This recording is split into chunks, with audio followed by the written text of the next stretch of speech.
the Turks return," answered the great bearded priest, his skin as white as the dead about him. "And in greater numbers, too. We must work quickly." He peered back across the dusky landscape to the valley on the far side, from where they had first entered the battlefield, towards the bleached white tent pavilion nestled on the grey granite hillside. "They are watching," spoke the cleric who had come close to fainting. "Tsar Alexander and the Grand Duke." "Of course they are watching us," replied the high priest, casting his black, glittering robe wide. "We promised them a miracle. Let us not leave them disappointed." He went forward, his eyes fixed on the corpse-ridden floor over which they walked, as if searching for a specific spot, a certain location upon which to draw down his spell. "The enemy might come back at any time," called one of the party, his eyes trained to the far horizon. "They will return," replied the priest. "But not yet.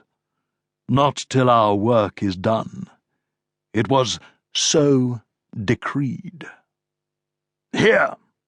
he commanded with a finger thrust towards the shattered ground, close to where a lone tree still stood, so much of it blasted away that only its twisted trunk and a solitary branch remained. Blood dripped from its bark as if it were bleeding. "Set down the items here."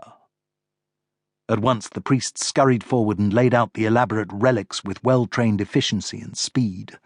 A large silken black cloth was unrolled and set out on the churned ground, over which they laid a length of white ribbon and black candles, as thick as a man's wrist, set as the points of a star. The moon, still drenched in the blood red of sunset, had risen so that it sat like a dull orb in the heavens, weakly illuminating the spot where the priests worked. Barely a breeze now graced the place the high priest had chosen, as if nature itself had fallen silent to acknowledge the dark powers gathering. A shard of crimson moonlight shone through the remaining tangle of twigs of the single branch, catching the folds of the priest's dark cloak and making the gemstones sparkle like watchful eyes. He stepped back to the black cloth and regarded the assembly of objects laid before him. It seemed to please him, and he smiled, turning his head heavenward, studying something within the stars. Around him the priests had formed a circle, every eye trained on him alone. "Will it be enough?" someone whispered. "We have followed the ritual, mirrored the sins. We have done all that was required of us."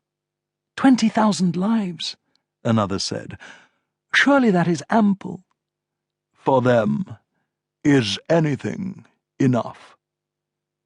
The bejeweled priest drew himself up to his full height, his eyes staring hard into the fiery sunset. He drew a staff from his cloak, the head of which had been whittled into the image of a horned ram. At once lightning began to flicker in the heavens, and he turned his head to admire it. Thunder rumbled from the deep valleys leading down towards the Black Sea far in the east. A storm was growing. All eyes turned to scour the heavens for signs as to their coming, evidence that a link had been made. Crows, drawn by the summoning magics and activity, had gathered in great numbers around the jagged stones and blasted trees, croaking and yammering angrily. "For too long they have lain chained deep within the abyss," the bearded priest began, his voice deep like the rumbling thunder.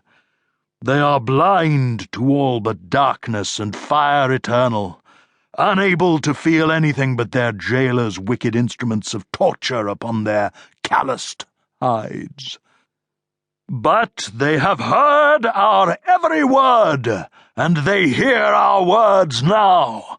We call out to them, beseech them to prepare, for the time of their returning is nigh."